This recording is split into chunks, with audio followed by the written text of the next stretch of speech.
Hello hi ಎಲ್ಲರಿಗೂ ನಮಸ್ಕಾರ. ಇವತ್ತು ನೋಡಿ ಒಂದು ಒಳ್ಳೆ ವಿಡಿಯೋ ಮಾಡಿದ್ದೀನಿ. ಅದೇನು ವಿಡಿಯೋ ಅಂತ ನಿಮ್ಗೆ ಗೊತ್ತಾಗಬೇಕಾ? ಹಾಗಿದ್ದಲ್ಲಿ ಹೊಸಬ್ರು ಯಾರಾದರೂ ನನ್ನ ವಿಡಿಯೋ ನೋಡ್ತಾ ಇದ್ದರೆ ಪ್ಲೀಸ್ ನನ್ನ ಚಾನಲ್ ಸಬ್ಸ್ಕ್ರೈಬ್ ಮಾಡಿ. ವಿಡಿಯೋ ಇಷ್ಟ ಆದಲ್ಲಿ ಒಂದು ಲೈಕ್ ಕೊಡಿ. ಕಮೆಂಟ್ ಬಾಕ್ಸಲ್ಲಿ ವಿಡಿಯೋ ಹೇಗಿದೆ ಅಂತ ಕೂಡ ತಿಳಿಸೋದನ್ನು ಮರಿಬೇಡಿ. ಇವತ್ತು ನೋಡಿ ನಾನು ತುಂಬಾ ಒಳ್ಳೆ ವಿಡಿಯೋ ಮಾಡಿದ್ದೀನಿ. ಅದು ಮಹಿಳೆಯರಿಗೆ ಉಪಯೋಗ ಆಗುವಂಥ ವಿಡಿಯೋ ಇದು. ಖಂಡಿತ ಯಾರು ಇದನ್ನು ಸ್ಕಿಪ್ ಮಾಡದೆ ಕೊನೆಯವರೆಗೂ ನೋಡಿ ಅಂತ ಕೇಳ್ಕೊತೀನಿ. ಬೆಳ್ಳಿ ಕಾಲುಂಗುರ ಧರಿಸುವುದರಿಂದ ಏನೆಲ್ಲ ಉಪಯೋಗ ಇದೆ, ಮಹತ್ವ ಇದೆ ಅನ್ನೋದನ್ನು ಈ ವಿಡಿಯೋದಲ್ಲಿ ನಾನು ನಿಮಗೆ ತಿಳಿಸ್ಕೊಡ್ತೀನಿ. ಬೆಳ್ಳಿ ಕಾಲುಂಗುರ ಧರಿಸುವ ತತ್ವಗಳು, ಮಹತ್ವಗಳು, ವೈಜ್ಞಾನಿಕ ಸ್ಥಿತಿಯ ಸಂಕೇತ ಇದು. ಮದುವೆಯಾದ ಸ್ತ್ರೀಯರು ಧರಿಸುವ ಸೌಭಾಗ್ಯದ 16 ಶೃಂಗಾರಗಳಲ್ಲಿ ಒಂದಾಗಿದೆ ಇದು. ಪತಿಯ ಆಯಸ್ಸು ಸೂಚಿಸುತ್ತದೆ.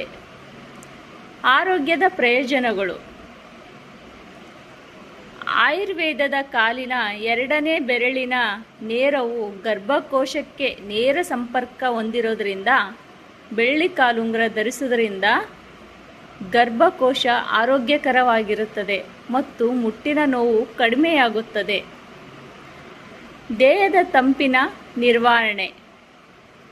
ಬೆಳ್ಳಿಯ ಉತ್ತಮ ಶಾಖವಾಗಿರೋದರಿಂದ ಇದು ದೇಹದ ಅತಿಯಾದ ಉಷ್ಣತೆಯನ್ನು ಕಡಿಮೆ ಮಾಡಿ ಮನಸ್ಸನ್ನು ಶಾಂತವಾಗಿರುತ್ತದೆ. ಅಕ್ಯುಪ್ರೆಷರ್ ಪರಿಣಾಮ. ಕಾಲುಂಗುರದ ಧರಿಸುವುದರಿಂದ ಅಕ್ಯುಪ್ರೆಷರ್ ಉಂಟಾಗಿ ರಕ್ತ ಒತ್ತಡ ನಿಯಂತ್ರಣದಲ್ಲಿರುತ್ತದೆ. ದುಷ್ಟ ಶಕ್ತಿಗಳ ನಿರ್ವಹಣೆ. ಬೆಳ್ಳಿಯನ್ನು ದೈವಿಕ ಲೋಹವೆಂದು ಪರಿಗಣಿಸಲಾಗಿದ್ದು ಇದು ನಕಾರಾತ್ಮಕ ಶಕ್ತಿಗಳನ್ನು ತಡೆಯುತ್ತದೆ ಎಂಬ ನಂಬಿಕೆ ಇದೆ. ಗಮನಿಸಬೇಕಾದ ಅಂಶಗಳೇನೆಂದರೆ, ಬೆಳ್ಳಿಯ ಕಾಲುಂಗುರವನ್ನು ಸಾಮಾನ್ಯವಾಗಿ 2 ಪಾದಗಳ 2ನೇ ಬೆರಳಿಗೆ ಧರಿಸಲಾಗುತ್ತದೆ.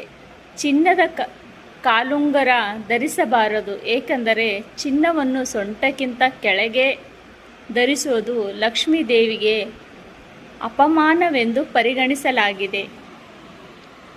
ಚಿನ್ನದ ಕಾಲುಂಗುರ ಧರಿಸಬಾರದು, ಏಕೆಂದರೆ ಚಿನ್ನವನ್ನು ಸೊಂಟಕ್ಕಿಂತ ಕೆಳಗೆ ಧರಿಸಬಾರದು, ಲಕ್ಷ್ಮೀ ದೇವಿಗೆ ಅಪಮಾನವೆಂದು ಪರಿಗಣಿಸಲಾಗುತ್ತದೆ.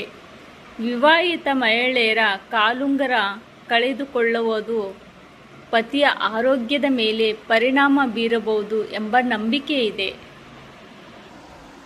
ಸಾಧ್ಯವಾದಷ್ಟು ಬೆಳ್ಳಿ ಕಾಲುಂಗುರದ ಬಗ್ಗೆ ನಾನು ನಿಮಗೆ ಮಾಹಿತಿ ಕೊಟ್ಟಿದ್ದೀನಿ. ಈ ವಿಡಿಯೋ ಇಷ್ಟ ಆದಲ್ಲಿ ಒಂದು ಕಮೆಂಟ್ ಬಾಕ್ಸಲ್ಲಿ ವಿಡಿಯೋ ಹೇಗಿದೆ ಅಂತ ಕೂಡ ತಿಳಿಸೋದನ್ನು ಮರಿಬೇಡಿ. Thank you friends, bye.